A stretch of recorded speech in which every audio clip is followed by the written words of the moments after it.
Comrade Suravaram Sudhakar Reddy uncle సంస్కరణ సభకు వచ్చేసిన గౌరవ పెద్దలు ముఖ్యమంత్రి వర్యులు శ్రీ రేవంత్ రెడ్డి గారికి, వారి కుటుంబ సభ్యులకి,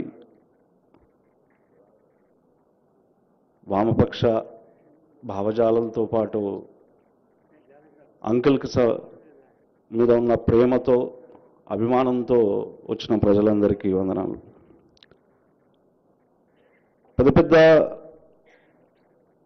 సమస్యల గురించి కానీ, ఇప్పుడు జరుగుతున్న రాజకీయమైన చర్చ గురించి కానీ,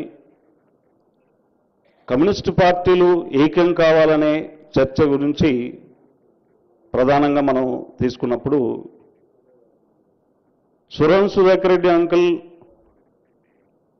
ని కలిసిన 3 సందర్భాలు ఉన్నాయి. మేము చిన్నగా ఉన్నాము. ఇదే బషీర్బాగ్లో ఉదయం రాఘవులు గారు గుర్తు చేశారు. విద్యుత్ సంస్కరణలకి వ్యతిరేకంగా ఆ రోజు పోరాటం నిర్మాణంలో చేసే భాగంగా 1 సంవత్సరం 2 సంవత్సరాల పాటు ప్రజలల్లా తిరుగుతూ అనేక సందర్భాల్లో ఇంటికి వచ్చి నాన్నతో కలిసిన సందర్భంలో నాన్నను తీసుకెళ్లి పరిచయం చేసి, ఒక గొప్ప వీరుని కుటుంబం నుంచి వచ్చిన సుధాకర్ అన్నని పరిచయం చేస్తున్నా, మీరు కలిసి నడవాలి అన్న, వీరికి ఏమైనా నేర్పియాను. అప్పుడు ఏం మాట్లాడలేదు, నేను చాలా చిన్నపిల్లగా ఉన్నాను. అక్కడ నుంచి ఆ స్ఫూర్తి తీసుకొని పోయినప్పుడు ముఖ్యమంత్రి వర్యులు ఉన్నారు, అట్లాగే ఇప్పుడు కూడా రెగ్యులర్గా కూడా నాన్న ఉన్నప్పుడు ఇట్లాగే వచ్చేవారు. సుధాకర్ రెడ్డి అంకుల్ ఒక పార్లమెంట్లో గొప్ప పార్లమెంటేరియన్గా, హ్యూమనిటేరియన్గా, ఉద్యమకారునిగా, విప్లవవాదిగా ఉన్నా కూడా అన్నిటికన్నా ముఖ్యమైందంటే తన గ్రామాన్ని ఎప్పుడు మర్చిపోలేదు. ఎప్పుడు నిత్యం తన గ్రామం కోసం ఒక కాగితం రాసేవాడు, అక్కడ రిప్రజెంటేషన్స్ వెళ్ళేవారు. ఈ సందర్భంగా Sudhakar Reddy uncle chairman of parliament standing కౌన్సిల్గా 2004 నుంచి 2009 వరకు ఉన్నాడు. ఆ సమయంలో నేను ఉద్యోగం చేస్తున్న నేషనల్ ఇన్స్టిట్యూట్ ఆఫ్ ఫ్యాషన్ టెక్నాలజీకి సంబంధించిన ఒక క్లియరెన్స్ కోసం అని చెప్పి వారి చైర్మన్గా ఉన్నప్పుడు వారి దగ్గరికి వెళ్ళింది. అప్పుడు మినిస్టర్ గారు ఎవరైతే ఉన్నారో కమ్యూనిస్ట్ పార్టీకి సంబంధించిన వాళ్ళు కదా, మా ఫైల్ ఎట్లా క్లియర్ చేస్తారు అని అడిగారు సార్.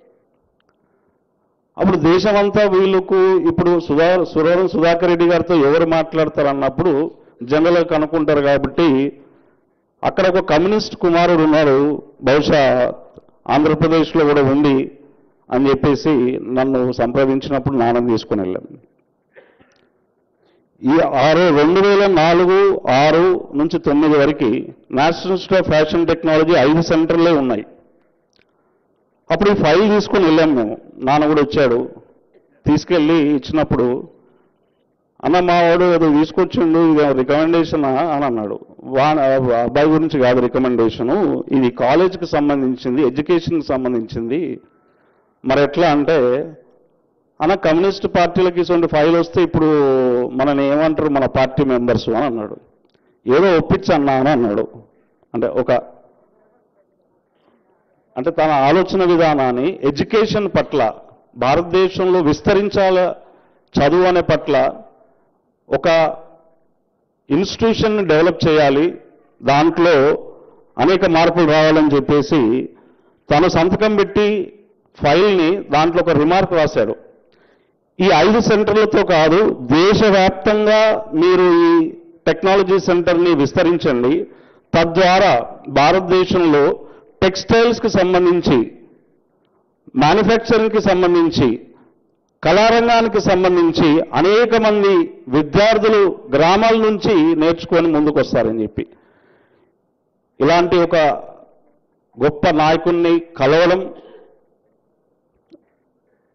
తను పార్లమెంట్లో ఈ ఫైల్ తీసుకుంటున్నప్పుడు నిజం చెప్తున్నాను సార్, ఇట్స్ రికార్డెడ్, నన్ను 15 రోజుల పాటు ఢిల్లీలో తన నివాసంలో ఉంచుకొని అక్కడి నుంచి ప్రతిరోజు నన్ను బస్సులో పంపించి తన ఆఫీసులో కూర్చొని ఈ పార్లమెంటుకి సంబంధించిన, లేబర్కి సంబంధించిన, లిఫ్ట్కి సంబంధించిన ఫైల్ని నా చేతే రాయించి, నా చేతే దాన్ని తయారు చేయించి తీసుకెళ్లి పార్లమెంట్లో సబ్మిట్ చేశారు.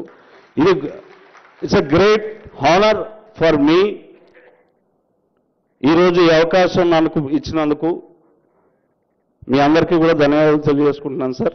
Thank you very much. Thank you comrade Surya గారు. ఇప్పుడు కాసిం గారు కూడా 2 నిమిషాలు మాట్లాడతారు. ఆ తర్వాత నారాయణ గారు, చాడా గారు,